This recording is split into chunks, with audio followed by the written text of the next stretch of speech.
each other, how they intersect, right? So that's what we mean when we talk about intersectionality, where things overlap with each other.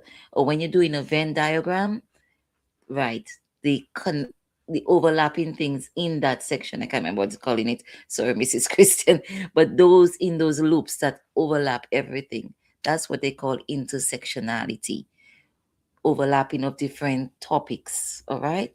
Okay, that's enough of that. But what do we mean when we talk about it in politics? I'm sorry, my screen just went off on me. Thank you. It refers to the intersection or the overlapping parts of politics, power dynamics, and societal structures in a rapidly changing, interconnected world. It involves understanding how individuals, communities, and institutions navigate and influence governance, policy, and social change in a complex, they say often globalized context, but right now that is what we're in. Our world is, when we talk about globalized, we're really talking about, especially with the age of technology and communication, how everybody is connected in the split of a second. Something goes viral in the split of a second. The world has become a village. I wouldn't even call it a village, a street, an avenue, because things go wrong. Some people get news from one part of the world. Sometimes my brother on the other side of the world knows what's going on right next to me before I even know what's going on. That's how connected we are technologically. Okay. In the context of what we're talking about with regards to intentional parenting, behavioral science, public health, and all these things, mental health, all these things that we're talking about. It's when we talk about neopolitical, is basically how us as people relate and engage with systems. How do we advocate for change? How do we engage with what is going on? How do we play our part? Or how do we make informed decisions in the face of all these societal challenges? That's a mouthful. How do we play our part other than just talking? How do we put our talk in action? How do we put our money where our mouth is? Basically, our money, our currency being our action, other than just talking and saying as an idle by observer, as opposed to contributing to the state of the world today. Okay, so what's the state of the world today? Let's go back. Circa 1988 to 1990. Oops, I just told you my age, but I say it all the time anyway. Mrs. Harris's class, Mrs. Deborah Harris history class, 5B. 5B. Topic: Big Stick Policy. The US foreign policy in Latin America and the Caribbean. The Caribbean, I still remember that picture on that little blue history book. The America dressed up as Uncle Sam with his top hat and a big stick, one of his foot on the Caribbean region, over the Caribbean basin. And yeah, he has a big stick in his hand. That's a big stick policy. And all dressed in his clothes is in the material of the American flag. How does that pertain to today's? The big stick policy was implemented by Theodore Roosevelt. But I'm going back to my notes. It was an extrapolation of the Monroe Doctrine of 1863. And both of these policies in terms of foreign policy, basically the US foreign policy with regards to Latin America and Caribbean, by extension the world, is the same thing, that they saw intervention in the Caribbean, they basically saw themselves as the right to intervene in the Latin America and the Caribbean to protect American interests and prevent European intervention. How does that relate today? Let us look at past president approaches in the Caribbean. We talk about, I just mentioned big stick diplomacy and the Roosevelt corollary to the Monroe Doctrine. That's just about amended or additional. Okay, that's what I just said, which emphasized American dominance in the Western Hemisphere. American dominance. All right. And then there is Woodrow Wilson, who usually they spoke about, he brought across what it seems like internationalism, but his initial stance was on neutrality in World War One, and his focus was on American interests, which align with aspects of pretty much what we're seeing today. Everything is about American interests.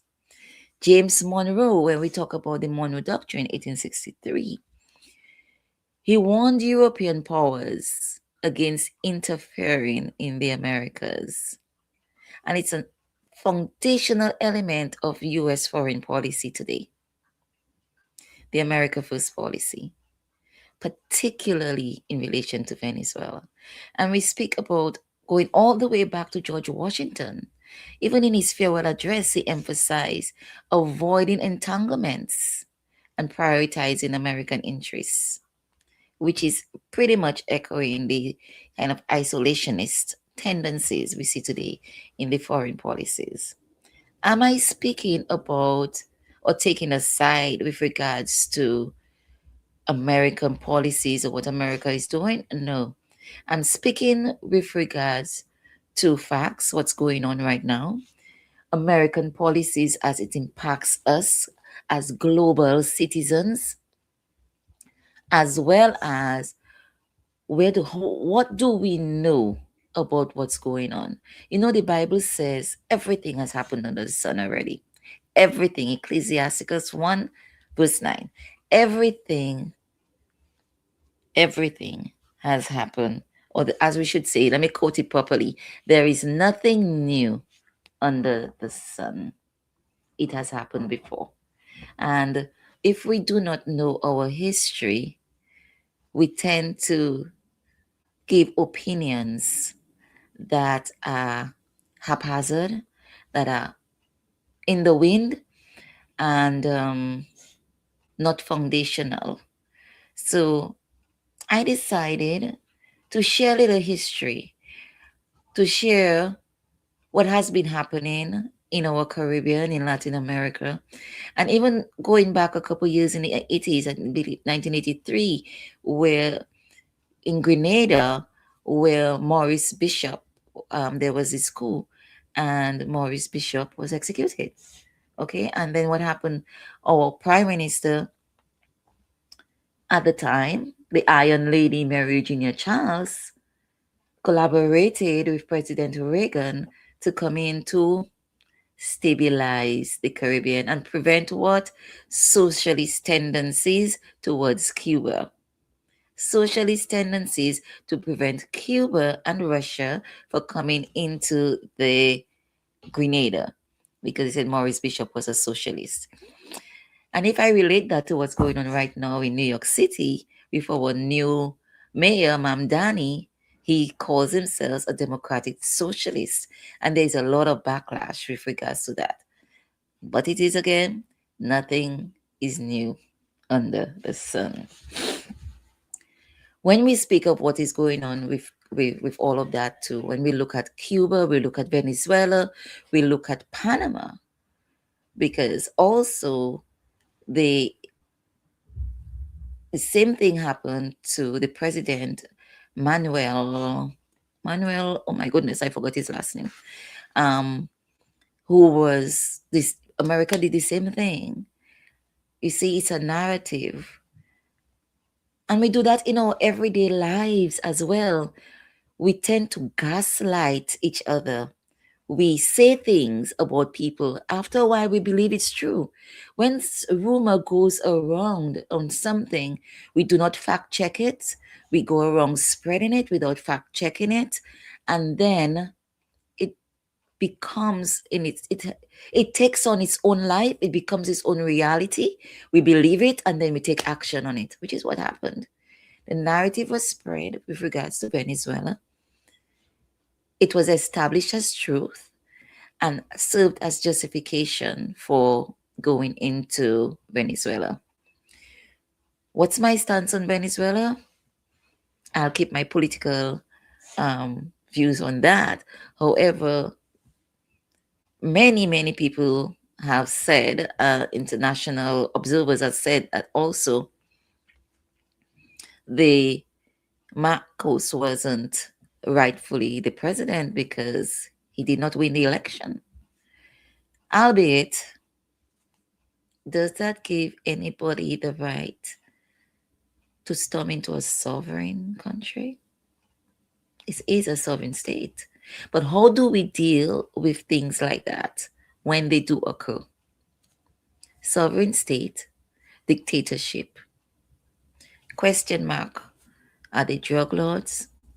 We do not know. They say a lot of times the court of law says innocent until proven guilty. So we're going to observe that court case pretty closely and see where that goes. Although pretty much we know where it's going to go. But back on track to intervention in the Caribbean and how it's impacting us and where we are at. Remember, the topic tonight is global citizens, local lives.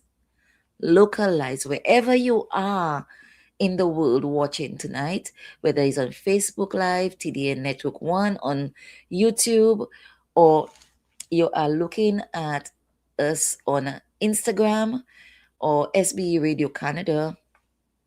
I want to thank you very much. But you are a global citizen. What part are you playing in our global crisis today? What part or what is your role in what is going on today? Some of us are not people to go out on the street and protest, but there are so many different ways of being a global citizen, being a good citizen of the world. There must be some, even right where we are, we make an impact. We can make an impact right where. First thing is to stop shooting off our mouth when we do not know the facts. Stop spreading texts and messages when we do not know the facts. When people send us something, let us verify it first on factual or reputable websites. Okay, and Wikipedia is not a reputable website. All right, so, and even when you go on Google News and these things like that, and then we supposedly we say in our mind, which news outlet really is a reputable source, a trusted source to believe. But that now is taking us into conspiracy theories. So back to the history. Where were we? Maurice Bishop, 1983. Intervention into Grenada by Ronald Reagan. If you remember also, Ronald Reagan, it was his wife who began Say No to Drugs. And the stiff penalties were emphasized by Ronald Reagan with regards to this drug crackdown. Okay, and we can go into a whole set of it, but that's another thing again. And the intervention with policing the Caribbean region on the storyline of drug intervention and preventing narcotics from entering the US and impeding the flow as well. of cocaine at the time, cocaine, crack, marijuana too. All right. Now remember we said that one of the main things was preventing the socialists, especially Cuba and Russia, from having any influence in Grenada and by extension the Caribbean. Okay? But why is the US so much on Cuba? That's the story.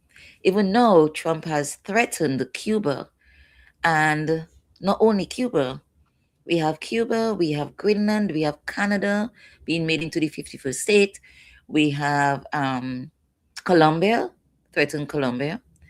We also have Iran, and so everybody is on alert as to who really is next.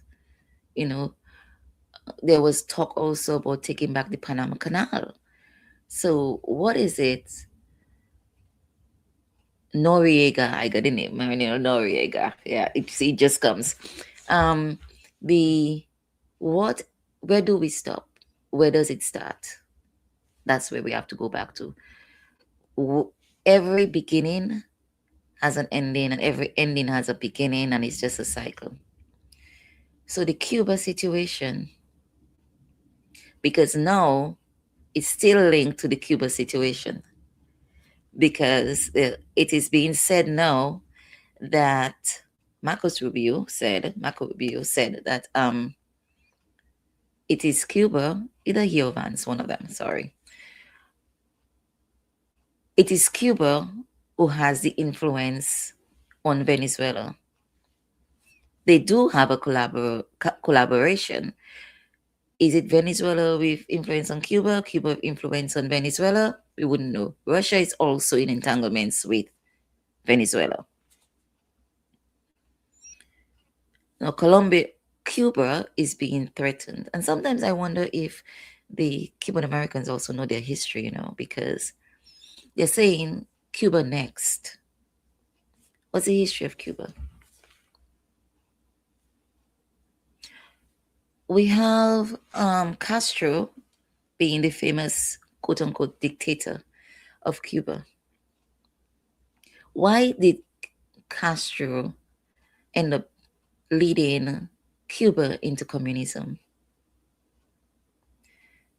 If you go to your history and if you remember your high school history, thanks to Mrs. Harris, all these things that come back. My name is, by the way, Mrs. Harris was such a great teacher to me, in my opinion, that the way she gave her history, taught her history, it was like a story. And I never needed for me to study history for CXC. That was the only one I got a warning, because it was implanted in my brain, because there's such a love for history, because it was in a form of storytelling. Hence why I can regurgitate it right now, as well as that love for history always stayed embedded in me.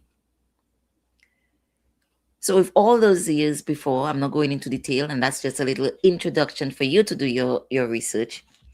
There was so many overthrows of government in Cuba.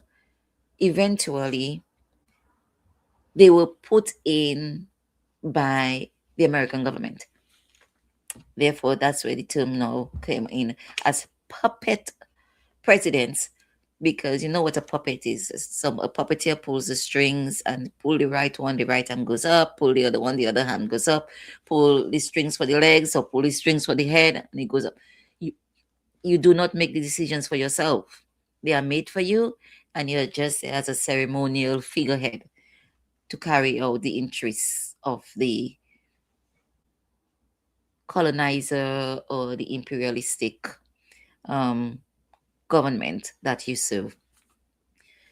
Hence, the entrance of Fidel Castro and his revolution.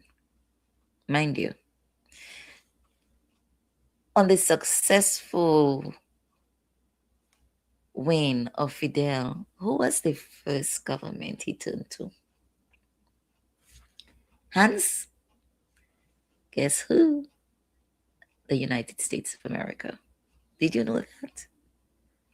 Did you know Fidel Castro turned to the President of the United States of America to support Cuba in its journey to become, to maintain its sovereignty and a democracy? And what happened? He was given the same deal. You do as we ask you to do, which is pretty much right now, which is what the Venezuelan vice president is acting president is being asked to do. You better watch your back. If you don't do as we tell you to do, you better be careful. You better be careful. And Fidel said, no, I'm not going to be a puppet president. I'm not going to run this country under anybody's thumb. And there was nobody else for him to turn to but to Russia. And the rest is history. The rest is history. He turned to Russia, and Russia was a communist state. Are they still a communist state? That's a topic for another day. Okay? And hence, of course, Russia supported them, provided all the military support, food, science, everything. And in being so isolated, Cuba still strived and succeeded and became one of the leading medically advanced countries in the world, regardless of their socialist or whatever policies they have. And we may go there and it will look backward because of the type of vehicles they have, because all these sanctions have been imposed on them. Okay. So that is part of the history. The right, America feeling the right to enter into countries because they see themselves as the dominant force in the world, lead by fear. Any of you ever had to work in an environment where the boss divides and conquer and you're threatened every day about losing your job? Let's bring it home closer. Let's bring it closer to home. You're in a relationship, boyfriend, girlfriend, husband, wife. And for some women who may be making more money, because a lot of us women, we are supposedly intellectual. But when it comes to domestic affairs, a lot of high-end women in professional positions are in a lot of abusive relationships where they are bullied, where they are gaslighted, where they are subjected to violence, and they stay quiet out of fear that if they say anything, their life will be at risk. But then also they identify, eventually sometimes people in even people who are kidnapped, sometimes eventually begin identifying with their kidnapper. And we can see all these symptoms in what is going on today, when we're talking about politics and what is happening in US foreign policy. And some of us say, I do not understand how Black people agree with Trump, or I do not understand how these poor whites agree with Trump. They do not know better. They do not know their history. Identify with what is going on with them, because some of us, we live in our own bubble and we cannot understand what is going on with others. We have no empathy towards other people and we just shoot our mouths. Again, lack of understanding our history. But as we said, being a global entity, how does it impact us in our local lives? How can we relate it to what's going on in our personal lives? Just as I speak about being in an abusive relationship, Pretty much that's what's happening in the world today, where everyone is on edge. We are all on edge as to what might be happening. We are living in an era or era, however you want to pronounce it. Potato, potato, tomato, tomato, whatever, same on the song. Um, that we have seen so many already, and the millennials are living in today. From I remember holding my daughter a few months old, March, April, May, June, July, August, 6 months old, and looking at the news and a plane flying straight into the World Trade Tower, 2001. From 2001 to now, our children have seen and been engaged in so much dramatic or drastic history changes. And some of us are sitting back and it's like it's not affecting us. We think it's not affecting us, but global issues come home to us. So if you haven't been paying close attention, you need to pay close attention. Threats haven't even been made about Nigeria all the way over there. Do you all know what is going on in Sudan? Do you all know what is going on in Asia? The wars in Asia? Do you know what is going on with Ukraine and Russia? Azerbaijan? Do you all know? I hope I said it properly. I don't say it like my president. Iran? Do you know what's going on with Iran? Okay. So Trump had initially gone into Iran and bombed them, right? The nuclear plants. And it is being, again, the story is being said that Iran still pursuing their nuclear interests. Iran has invited observers to come to see. We are not pursuing any nuclear interests. Truth or not, I'm not an observer, I do not know. But they are allowing persons to come in to watch. Will they hide it? Will they not hide it? I do not know either.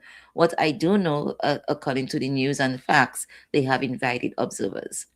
But that is not being accepted. And the threat of invasion or more strikes is there as well. Nigeria, okay, we saw what happened with Venezuela, Iran, China, and Taiwan. So a lot of our Caribbean islands, excuse me, have relations with China. What happened right now with the big question that's been going around is that going to be set a precedence for other countries to go into so other sovereign nations attack them because it's in their best interest as the bigger power? Would China go over to Taiwan now because there's a precedence? What is happening with Ukraine and Russia? Isn't it basically the same thing? It is the same thing. Let's not mix words here. It is the same thing. It's facts. Okay, it is the same thing that's going on. Israel, Palestine. We will say some of us who are extreme conservationists will say that no, it's not the same thing, and it's biblical and everything else. And if we speak against Israel, it's anti-Semitism. To me, anti-Semitism and humanitarian thing are separate. They are two separate things. And however, the world and the politics of the day is all about politics. Do not see it like that. And whenever you give an opinion, it is considered anti-Semitic and you are taken up on that. So a lot of people are afraid also to speak up on their true beliefs as to what is right, what is not right in this world. We're looking at might be going on in Greenland because another threat was made against Greenland. These are sovereign powers. These are sovereign powers. A threat of for also on Nigeria to because they're killing off Christians. But Nigeria is not only Christians that are being slaughtered. Muslims are also being slaughtered in numbers, in great numbers. And you know, the issue with Nigeria and the whole continent of Africa is because of the colonists dividing Africa the way they want it to in their own self interest, not considering the tribal issues because they consider them animals. They're not people. So who cares? And then some of us, in our ignorance, say, well, our own black people sold their people into slavery. It's again understanding your history and knowing your history. Yes, slavery existed since in biblical times, and slavery occurred in Africa, but not the way it happened in the West, in the New World. Because in African slavery, these people taken as slaves were made a part of the community.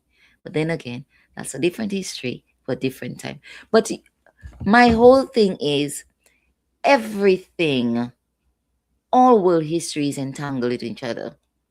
Everything comes together from the beginning of time. It's from, we're seeing this imperialistic policy coming back. It's not new. We've seen it before. We've heard it before. We may not have lived it, but presently we are living it. And we need to open our eyes to things that are going on right underneath our noses in our own governments. Authoritarianism, democracy being taken away, freedom of speech being taken away, freedom of protest being taken away. Whether it's peaceful protests or not, narratives are written up to change everything and to make another set of people understand something else. And we have to be careful which news outlets we believe, we listen to, or we take into. Where is our loyalty? To ourselves, to our people, to our nation.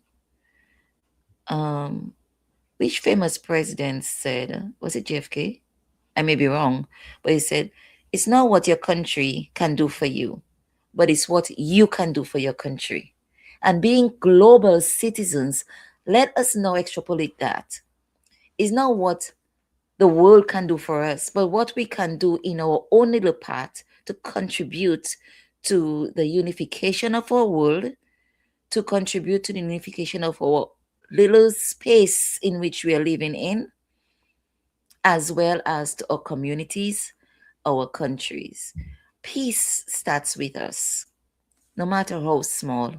Peace starts with us. And it's in this tense environment, in this tense political environment of dominance, of authoritarianism, of the withdrawal of democracy, how does it begin?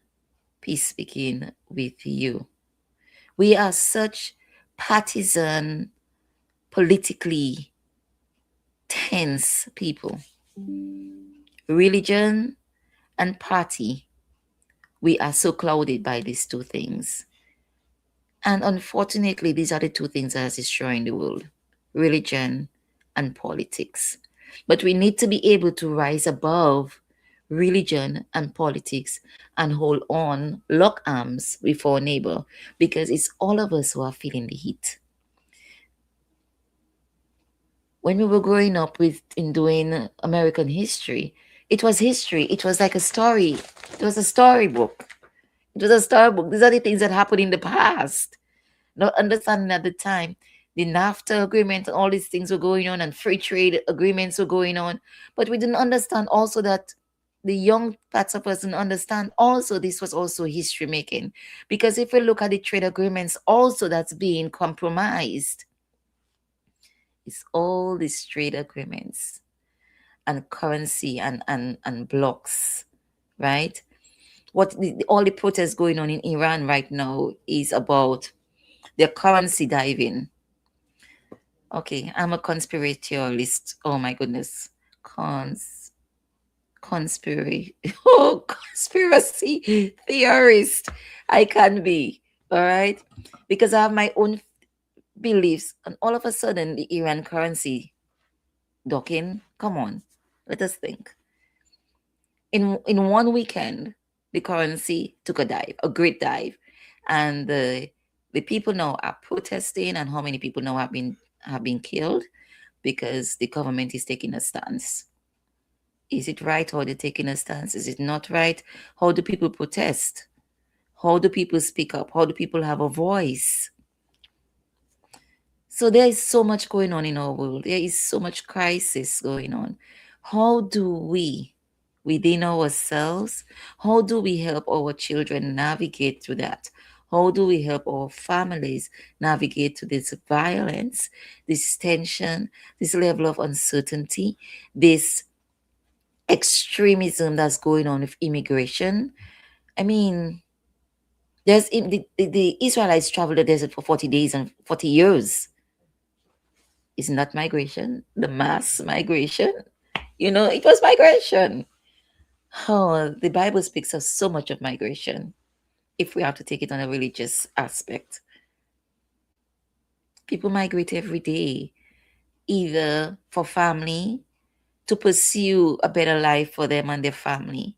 And immigrants all over the world help develop a nation. Help develop a nation.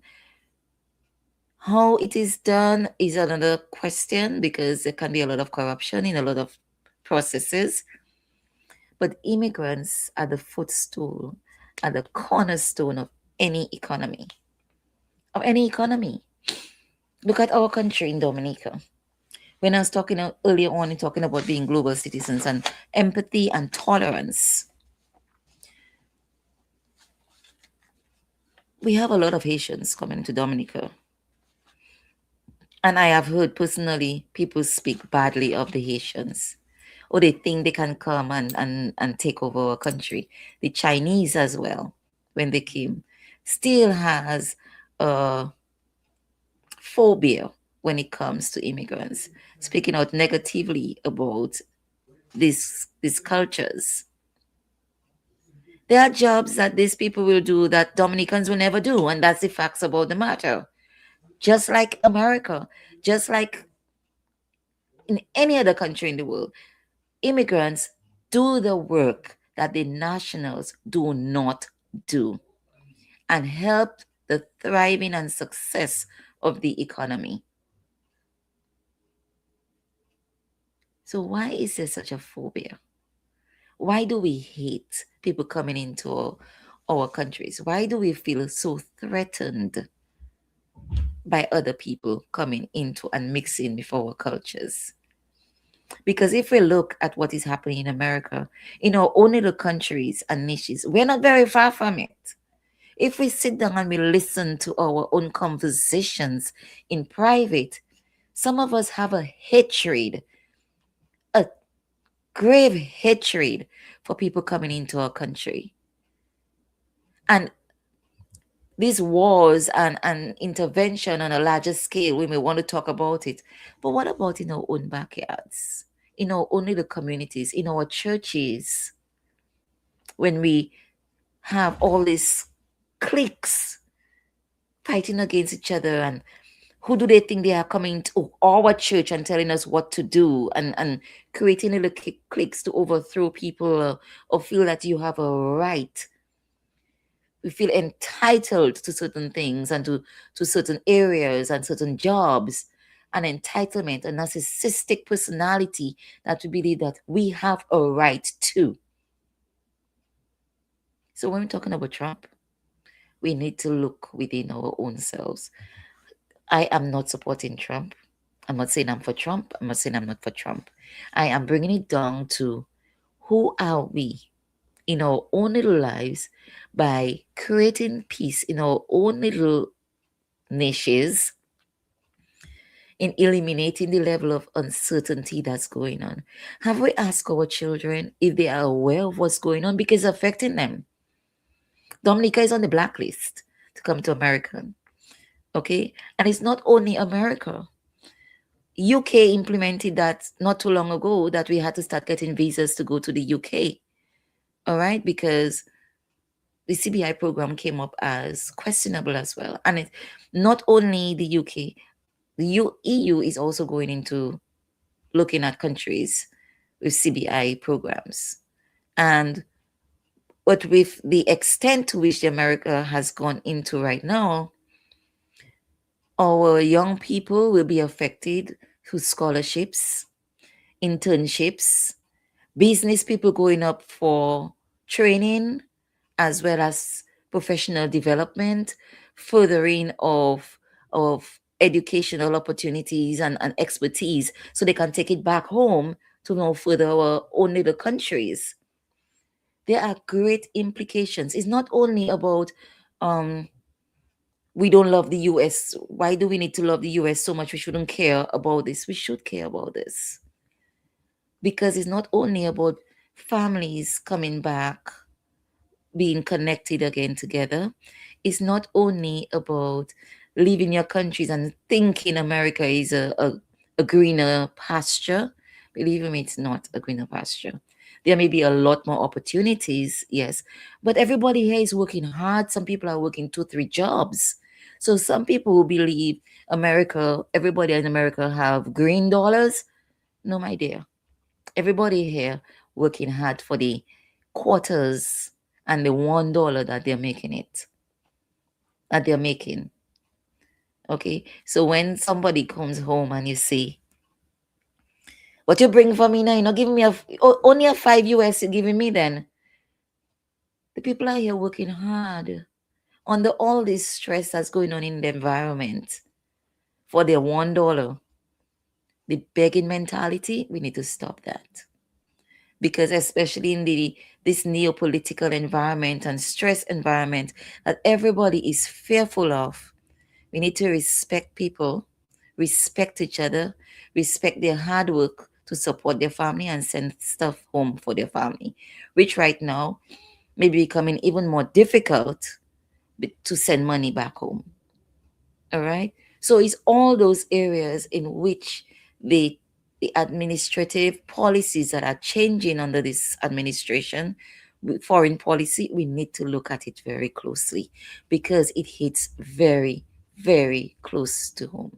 Some of us who have or know people who are without status right now, and there's even a consideration looking at withdrawing dual citizenship. Dominica is one of the islands that allow dual citizenship. Take away the American part of it, and there's a lot of backstory to us that all I was reading up a research paper that says, it's going to be constitutionally challenging to change that because of the Fourth Amendment and all those kind of politics and legal things. But we have seen there is a level of judicial discard or dismissal with things that supposedly are constitutional and can only be done by Congress.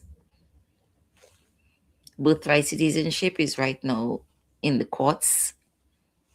Some judges have given it some to prevent it from being nationally implemented. So they go on a case by case basis. And I say, what is that thing about the US politics you're talking to us about? How many of us in the Caribbean have people living in the US? You need to understand what's going on in the US because it's impacting you.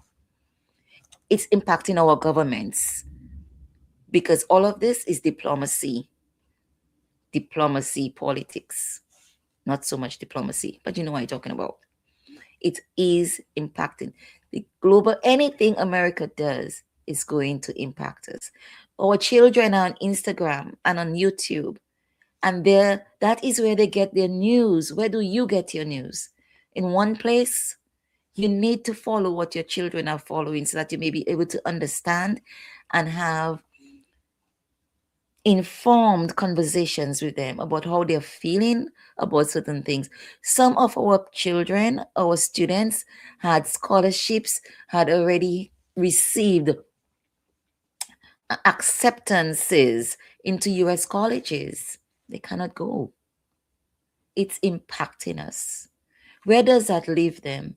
Depressed, frustrated, not understanding where their future is going to be at right now.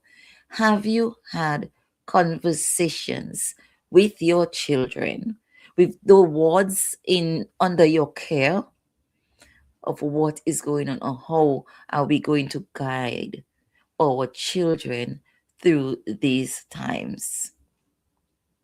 A lot of the children who have been born during the COVID era, a lot of them are a bit lost, because remember, these children started a little bit late because of virtual learning.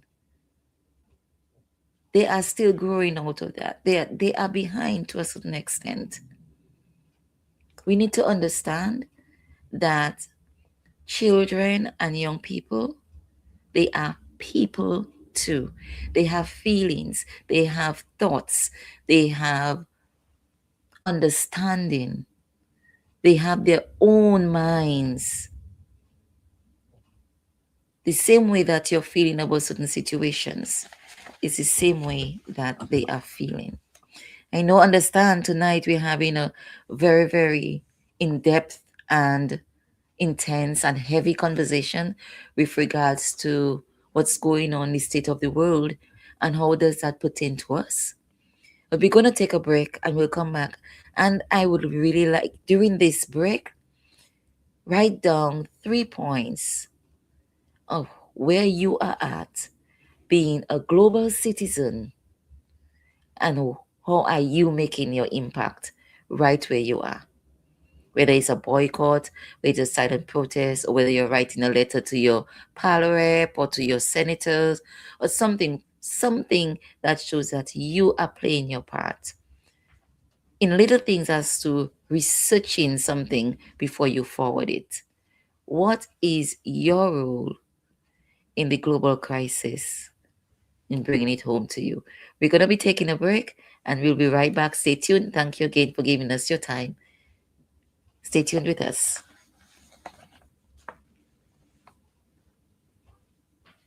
Presented by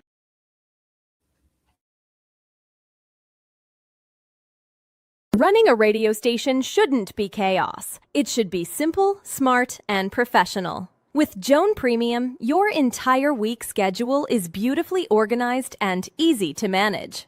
Real-time accuracy keeps your listeners in sync with every show. Your visitors and audience sees the right schedule every time, wherever they are. They can even choose different time zones. From analytics to social media and native app integration, Joan Premium is the professional tool your station deserves. You're never alone. We provide priority support for active license users. We're building a community. Connect with broadcasters worldwide through our Joan Community Hubs. Choose your plan, annual flexibility, or lifetime freedom. Get Joan Premium today. www.gndenterprisesinc.com or call 877-698-9894 for more information.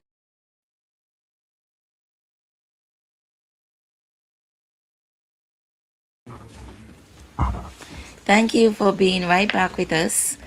And where we're at right now is, where are you in your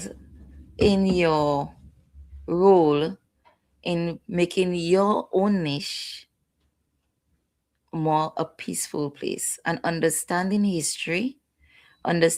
history, in being able to have conversations and discussions with your children on the state of the world, on the state of our economy, what their future holds, how they're going to navigate this space in the world.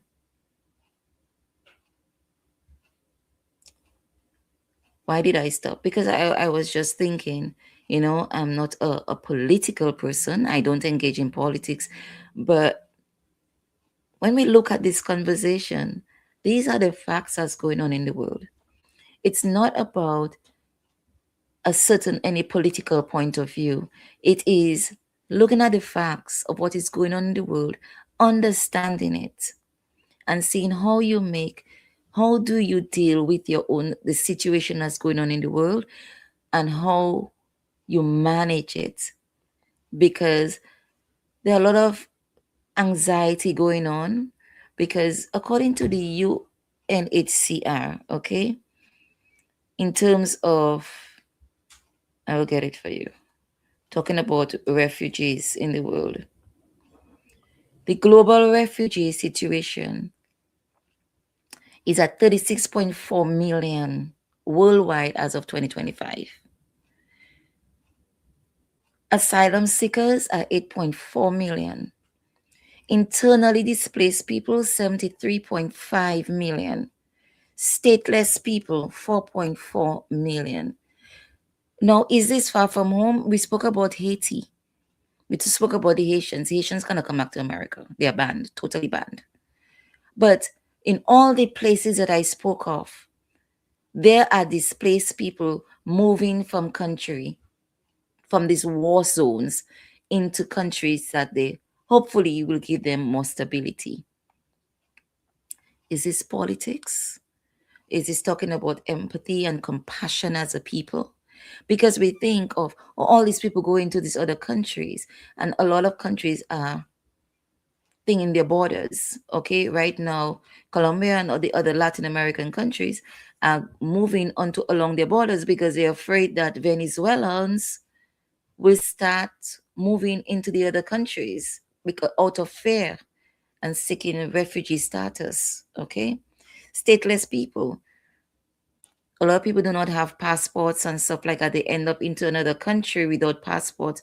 They don't belong here, or they don't belong here, there. You know, people who their passports have been taken away from them. What country do they belong to? Take away birthright citizenship from people. Where do they belong? And the birthright citizenship topic is not very far from us. Totola has that same policy. Children born in Totola do not belong to Totola. They go under the nationality of their mother. So if you did not know that, you know that now. If it's changed now, I stand corrected. But as a couple years ago, that is where it was at. Okay? So it's not about being politically inclined. It's about being aware. It's about listening to the news and not being frightened by what you see, by what you hear. It's about how much intake of the news you allow yourself to take. Management, control. How do we deal with this? How do we understand the backstories behind everything or what's going on? Okay? Because if we can go further and further and further, imperialism, colonization, all these things that's happening today, it's a drawdown of that history. It's a drawdown of our history. It's where history and religion and power intersect, and we are caught in the middle. And how do we deal with that? Because we are alive. Once you're alive, you have to manage. And if we do not manage it properly, it is going to lead to all kind of illnesses. Cancer, I believe cancer is a form of stress induced and things like that in the body, also including genetics and our diet. So also it's a mix, a merge of things that happen in our bodies. But how do we stay grounded in this environment? How do we stay grounded in this environment with all the fear that's going around? People be hiding because they're afraid to be pulled off the streets and things. That's fear. And that's not only in America. All countries are being watchdogs to their boundaries. Take it back to 2017 when we in Dominica we had a category 5 hurricane.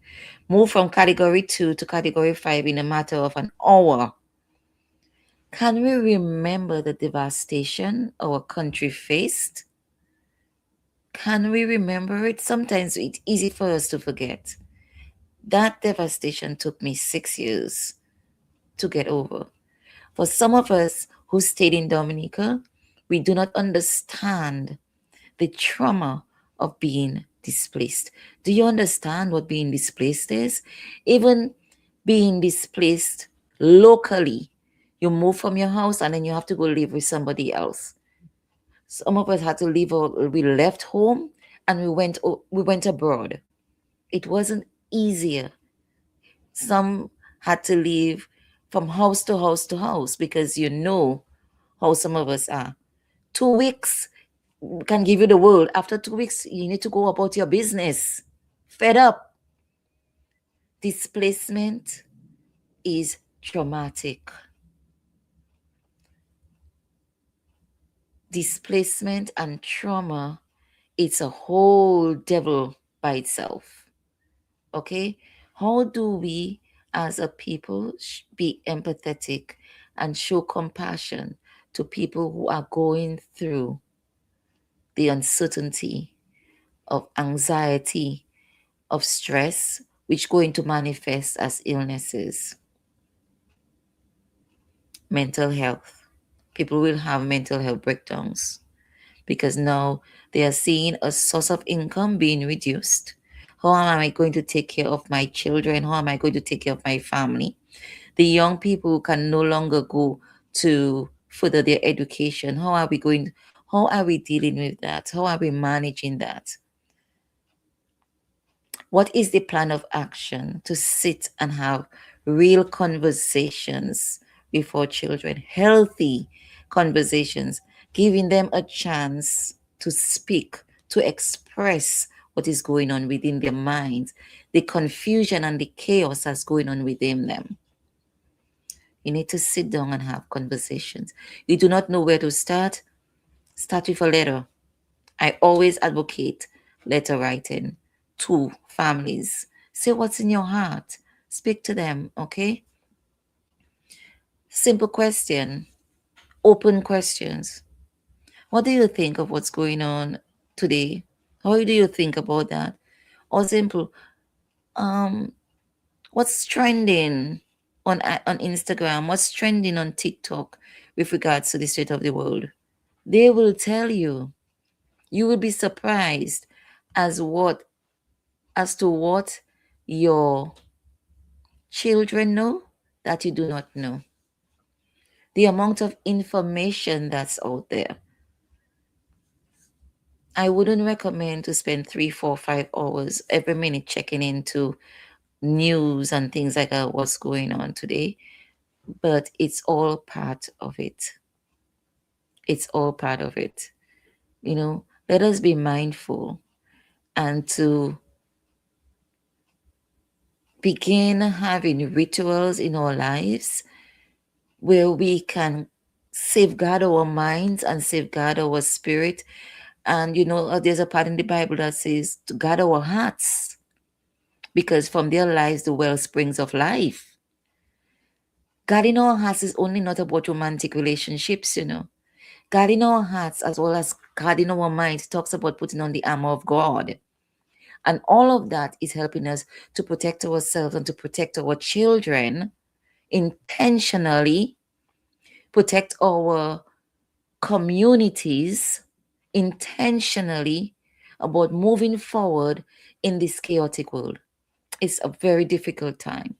And you have to be aware of what's going on. You don't have to be political. You don't have to take sides, but you need to be aware. It was a very difficult decision for me to come here publicly and speak out again about understanding our history and giving a little background on what our history, because people will label you. And that is one of the things I am also learning about going forward, because I chose this. I decided to do this. And some of us can be led by fear. I don't want to talk about this. I don't want to talk about that because I'll be labeled. Once you put yourself out there, people are going to label you. Come hell or high water, no matter what you do. What is they say? Hell if you don't, damned if you don't, and damned if you do. It doesn't really matter. You need to be true to yourself and true to your children, true to your values and stand firm. And standing firm, if you feel that you were not a good parent before, today is the best time to start. Now is a good time to start, because all of this is about the young people as well. And more so, if we see the children are our future, where's their future at? Where's their future at, really? Where is their future at in this world? Because no matter where they go to, Europe, Asia, Africa, America, every corner of the world, there are wars going on. There is political tension going on. They're going to face it no matter where they go to. It's a conversation to be had. So groundedness, mindfulness, taking care of yourself, setting a space for calming yourself. Whatever spirituality that you lean towards, where are you getting your strength from? Because we cannot do it as mortal beings. Who is your village? Is your village people who are negative and just happy on you, this negative, this is what's happening, this is what's happening, feeding you a lot of politics and news, or the bad news that's going on? There's a lot of good news that's going on today. Find it every day. Find something good that's happened. A couple weeks ago, a very good close friend of mine, we call ourselves sisters, had a very interesting conversation. One of the things she reminded me of, that she took up journaling because I used to be an avid journaler. I don't journal every day anymore because of some traumatic event linked to that. That's a story for another day. And I'm still getting over that in trying to journal every day, but I don't know when it's going to happen. But I do my gratefulness journaling, and that helps so much. And sometimes just writing three things down that you're grateful for at the end of the day, and that helps. That helps you to ground yourself, to remind you of the positive things that's going on in your life. Exercise, walking, stretching in the mornings. I used to go on my walking. It's getting cold. It has gotten really, really cold, so I stopped my walking. But I'm reminded that 5-10 minutes in my room, in my space, in my living room helps. I have all my weights and my stuff there. So if I feel lazy, I don't want to go to the gym and stuff, the weights are there. And I have made an intentional decision for me to do something. This morning I started and I did some stretches and I did some yoga and stuff, and it felt really good to get me through the day. You can also have a mantra, a chant that keeps you going through the day. You can just, if you a Jesus person, you can just say Jesus. My mother goes, Jesus, Jesus, Jesus, Jesus, Jesus, Jesus. That's your mantra. That's a form of meditation, by just sitting and reflecting on that word. Just on the word, you will see how all other thoughts are pushed back. In meditation, your mind can never be empty. The only time your mind will be empty is the day that God calls you back. Dust to dust. That's the only day your mind can ever be empty. So those of us who think that meditation is a demonic thing, meditation is just about sitting with yourself. That's all it is.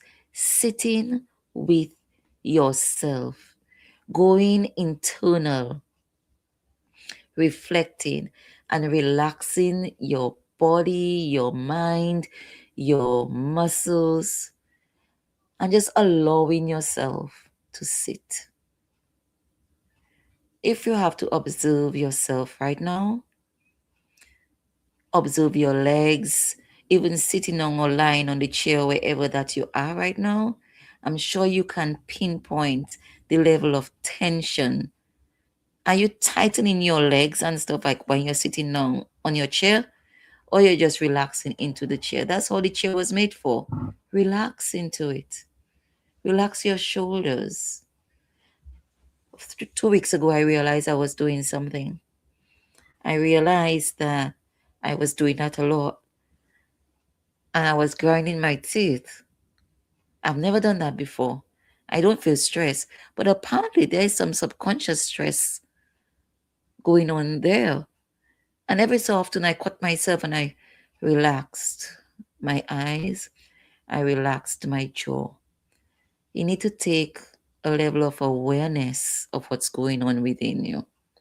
And with regards to all what's going on, how it's manifesting within you, we say we are not stressed out, but in external environment will have an impact on our being, will have an impact on our mental health, will manifest in gastroenteritis, in constipation, in heartburns, in nervous system, attack on our nervous systems. It will manifest in one way or the other. Pay close attention to your body. Pay close attention to your sensory, um, mm, you know, I don't want to say is the age now, but sometimes I lose words. Just pay attention. Sit with yourself and observe with your both feet on the floor and observe your legs. Is it relaxed? Do you understand what relax means? Do you understand what relax feels? What does it feel like? How does your stomach feel like?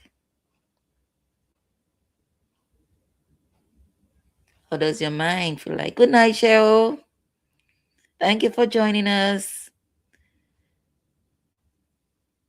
Thank you, Cecilia. Esther Missil on me. I love her too.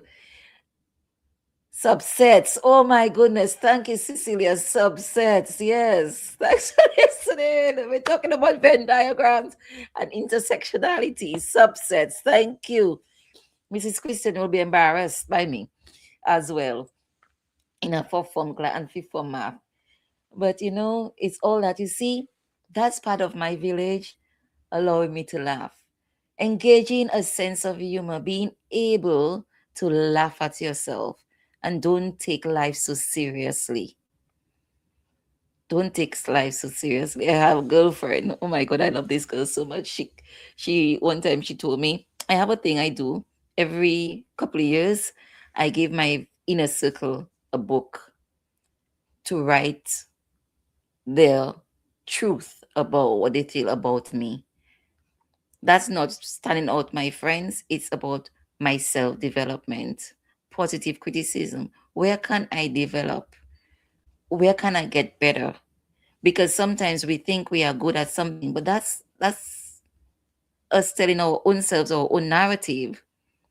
But how we see ourselves is reflected in or through other people. And sometimes it's best for other people to tell us where we need improvements. It's not where we're going wrong, where we need improvements. Some of us, our egos are so big that we cannot be open to it.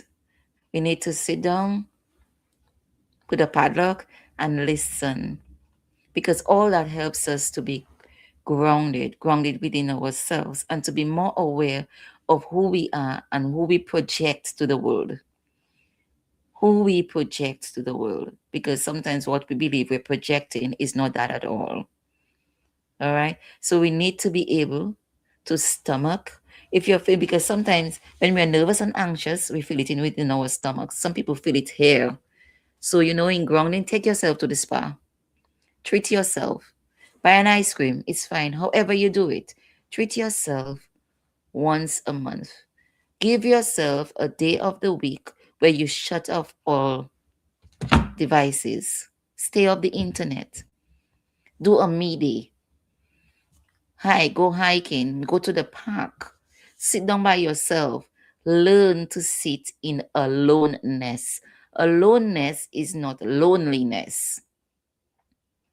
A lot of us cannot sit by ourselves because we're afraid of what we will see when we sit with ourselves. But if we cannot sit with ourselves and see ourselves for who we are, how can we be our better selves? How can we be our best selves? How can we be the better versions of us tomorrow? Because today, is not who I was yesterday. I should have made some improvement on my life today.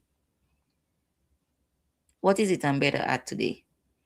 I know sometimes my husband and my girls get fed up with me and my type of humor, but I was talking about a girlfriend of mine who told me once when I was speaking about the story of giving my friends the book to tell me what I, and she told me, "You are very anal." That's the first time I've ever heard that word. Very anal.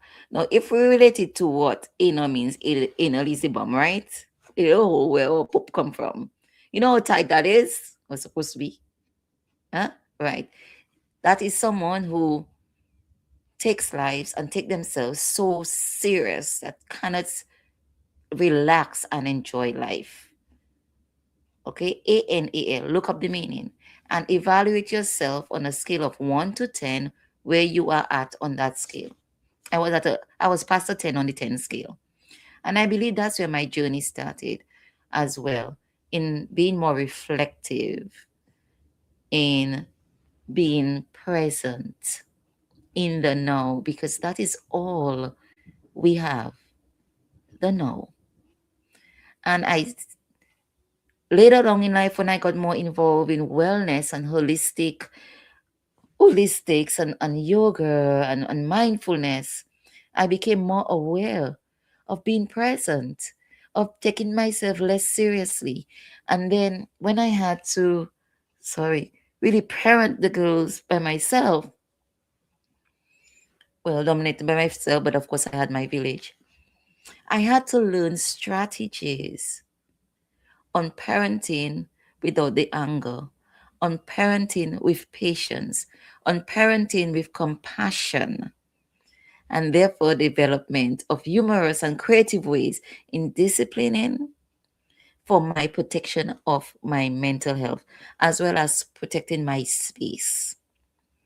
In another episode, we'll talk about the anti-key syndrome, not syndrome, alias, the anti-key alias I developed for myself in maintaining my space and maintaining my mental health and implementing a humorous way of parenting with my children.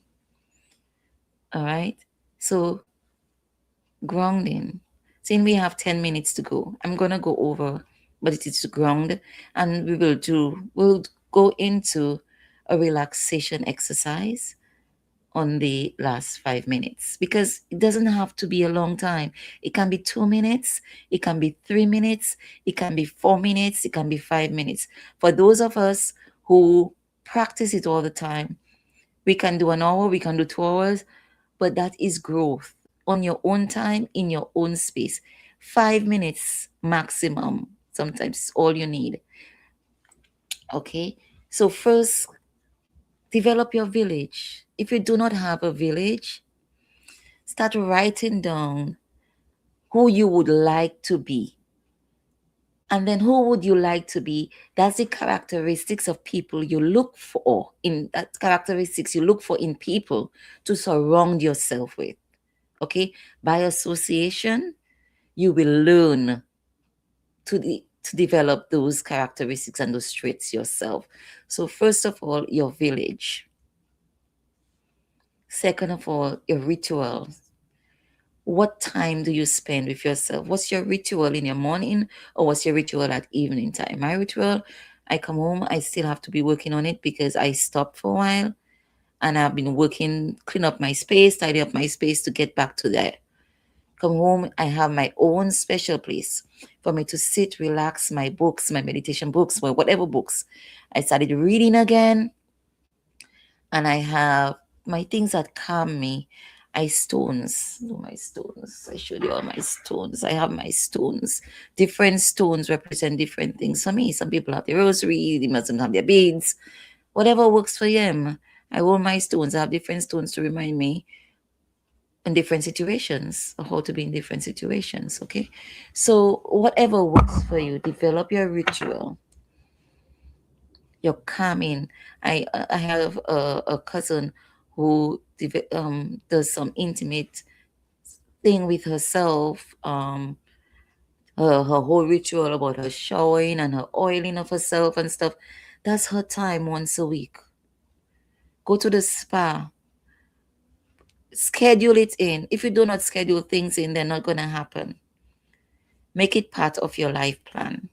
Okay? So, community, your village, a ritual, me time, exercise, even though it's 5 minutes, and as well as calming down yourself. You need to also set your boundaries to tell people this is my time. Do not disturb that time. And 5, give yourself a no device day. No matter what. If you cannot do it a day, start with 3 hours, start with 1 hour, start with 30 minutes and grow from there. Okay? Go into a day. I used to have it on a Sunday with my girls. And the only time we're allowed to use it is for emergencies if they happen to forget a homework. But their time was so organized that by Friday, by Saturday afternoon, all homework should have been able to be done. So Sunday is a free up day, a fun day. We do family things together. Not everybody on the table with their device in their hands and say we're together. That's not togetherness. Togetherness is communication and playing a game together. Okay? So these are the 5 things I exhort you to do to be grounded in these times of uncertainty, because it's only through clarity of mind that you'll be able to make decisive action plans for how you're going to navigate this environment in a fearless and, well, grounded way. Okay? Because fear is the root of chaos.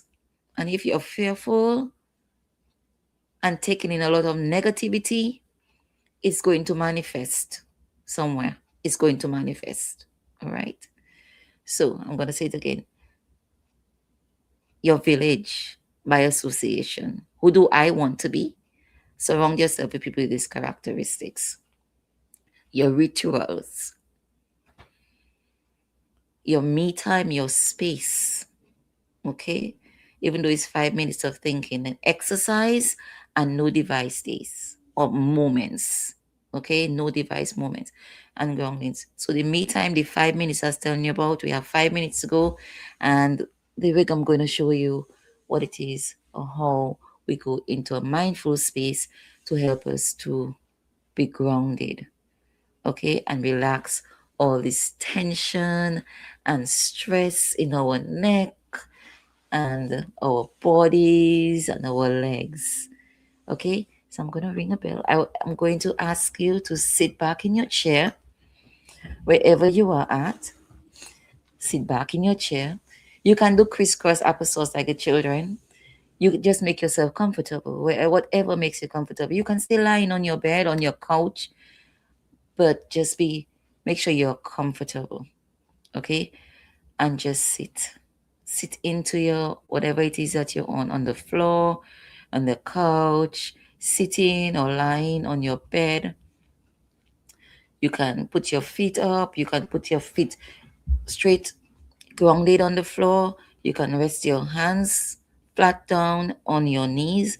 You can turn your palms up. You can rest your arms on the chair and you can lean back. Whatever makes you comfortable. You can leave your eyes open with a soft gaze to the floor, or you can close them. Okay? Sometimes closing them help us to focus better. But if you're not comfortable with closing your eyes, you can just have a soft gaze on the floor. Okay? So just listen to the sound of the bell. Just listen to the sound of the bell. Focus only on the bell. For now, now you take some deep breaths in and out. Feel the breath coming from your pelvis. Breathe in. Deep breath in and exhale. Whatever you're sitting on, lean into it. Lean into it. Relax. Feel yourself sink into the chair.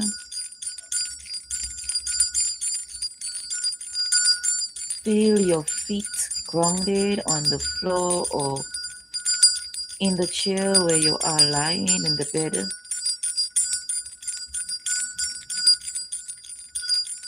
Are your feet heavy? Wiggle your toes, feel your toes.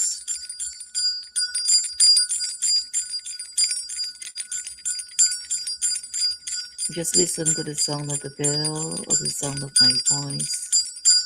Just focus on your breathing.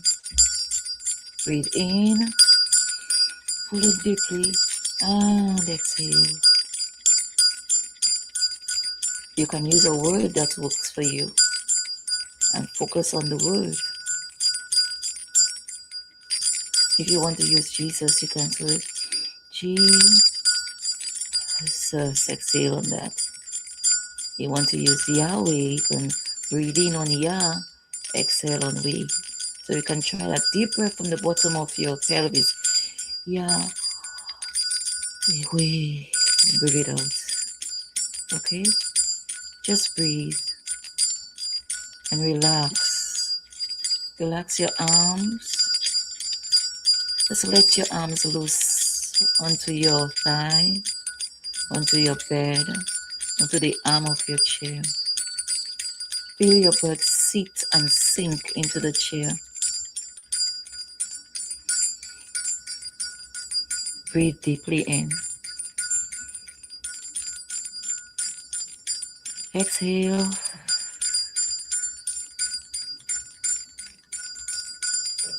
Breathe in deeply.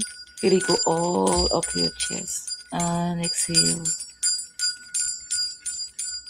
I want you right now to imagine a blue light entering the tip of your toes and traveling to the length and breadth of your body, to your feet,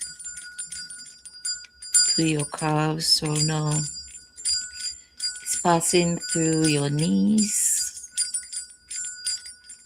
to your thighs. Breathe it in, and as it comes to your pelvis, underneath your belly button, hold this in there, hold that light in here. Feel the warmth penetrating and permeating through your body. Keep on taking a deep breath as you bring that blue light up to your stomach, to your chest, to your fingertips. Feel the light is coming to meet it in your chest, to your heart. Raise your left or your right hand and put on your heart, over your heart space. Pull it in and breathe it out. Feel all the energy drain from your head, from your fingertips, from your toes.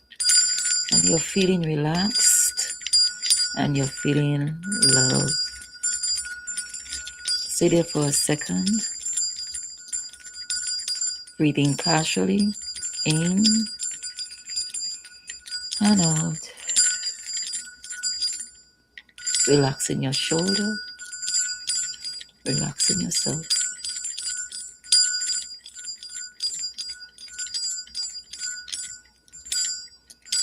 In moments, you can take your time to open your eyes or to look up.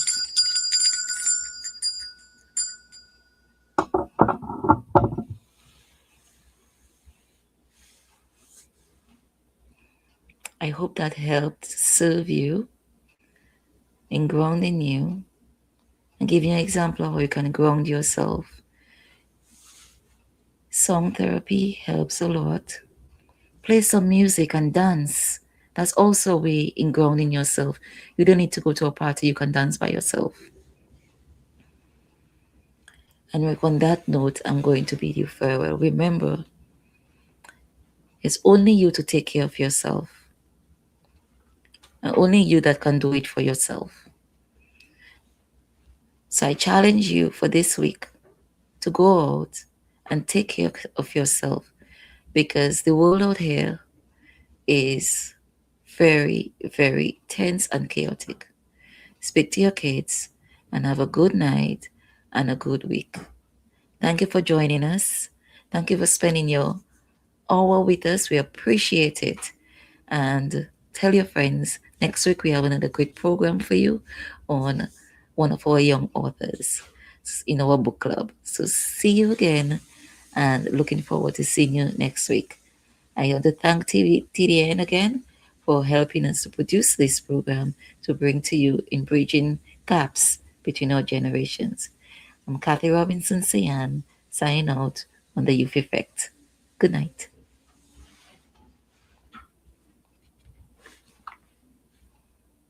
Yeah, whoopin' ends.